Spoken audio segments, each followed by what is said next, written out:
film itself is this really immersive, pure, direct cinema study of this family and their hard work and their connection to the land.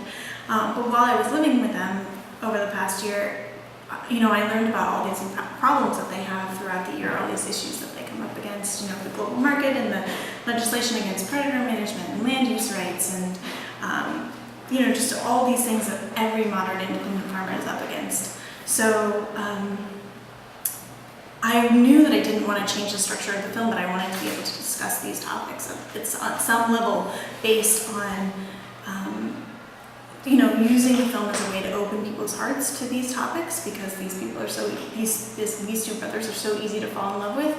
It was a way to get, people interested in the topics, and then using the online to sort of just go all out, not bother with taboos and just make sure that people were thinking and asking questions. So we came up with this idea of this interactive debate. And the debate isn't between people online, it's actually sort of directly between the Otsinke family, the reindeer herders, and you, the participant. I had a lot of content that I had started with, but I didn't know how really to organize it. I knew I wanted it to be told in the second person to really bring the viewer in, but these guys really helped bring it together. Yeah, so we kind of see it as an interactive documentary that really explores the different issues that these brothers face, right?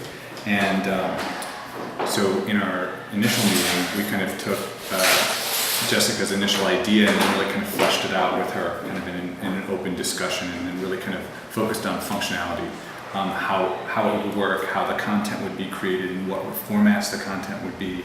And that really kind of helped Jessica understand, and she kind of brought some initial content, but then kind of realized that you needed to rewrite it or kind of tweak it a little bit.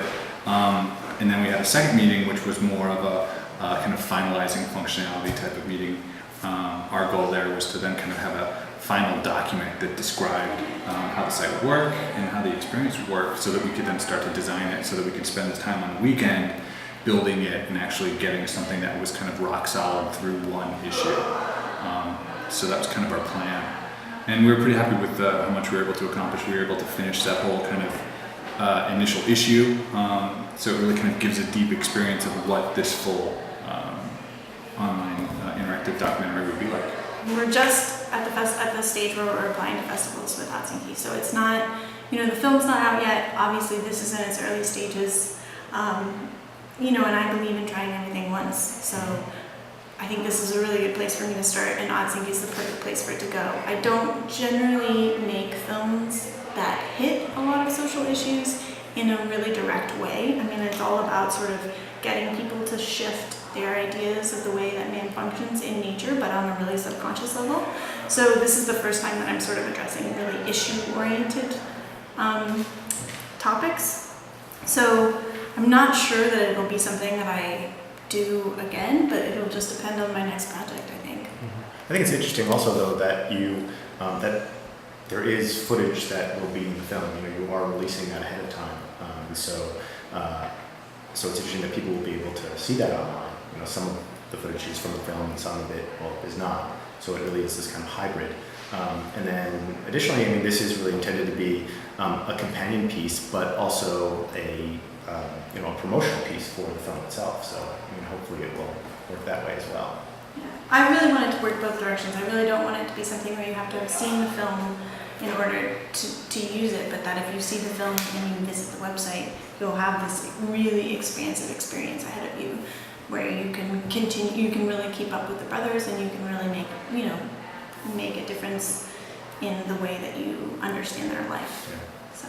One of the things that's interesting to me about what we've developed is that it's meant to be a sort of real-time experience, and that that it's the way it's being released is through as the seasons change. You're seeing these sections that are related to those seasons, and so you're essentially experiencing what these reindeer herders are experiencing themselves throughout the year.